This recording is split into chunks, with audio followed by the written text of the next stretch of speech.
Haleluya. Selamat pagi dan salam sejahtera. Saya ucapkan kepada penatua, diakon, diakonis, pendeta maupun saudara-saudari yang dikasihi dalam nama Yesus. Dalam nama Tuhan Yesus menyampaikan saksian ringkas firman Tuhan. Kita lihat di kitab Mazmur pasal 90 ayat 12. Mazmur pasal 90 ayat 12. Ajarlah kami menghitung hari-hari kami sedemikian, hingga kami beroleh hati yang bijaksana. Di sini merupakan doa Musa. Dia mohon kepada Tuhan mengatakan, ajarlah kami menghitung hari-hari.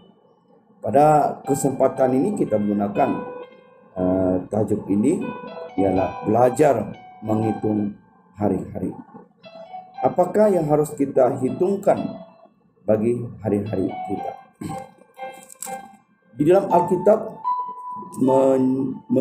memberikan satu pandangan ataupun satu peristiwa ketika yaitu Yusuf membawa ayahnya Yakub untuk berjumpa dengan Firaun, dengan tujuan ialah memohon berkat daripada yaitu Firaun. Jadi waktu itu Firaun bertanya kepada Yakub, sudah berapa tahun umurmu? Maka Yakub memberi satu jawaban. Katanya, tahun-tahun pengambaraanku sebagai orang asing berjumlah 130 tahun.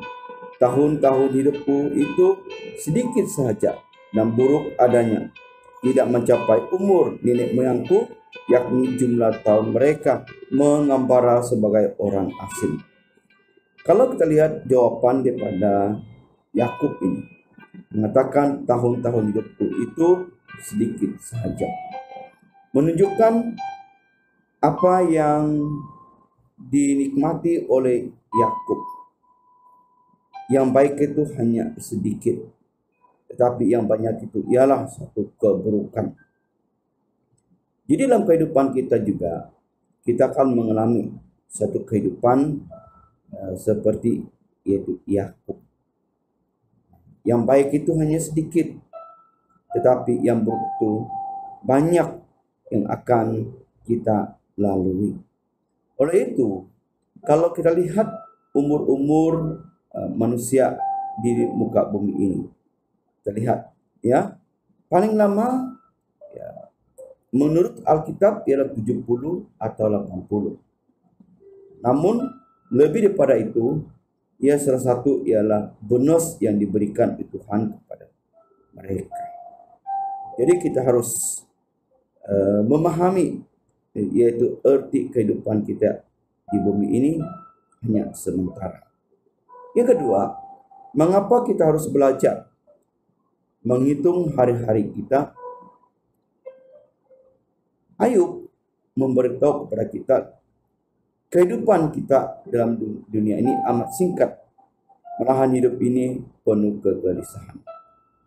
Menunjukkan tidak satu pun yang dapat memberi satu kegembiraan, satu yang dapat dinikmati.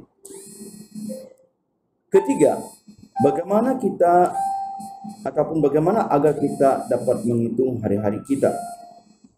Di sini kita boleh belajar ada 4 perkara. Pertama, harus berdoa, memohon pengertian tentang hidup kita.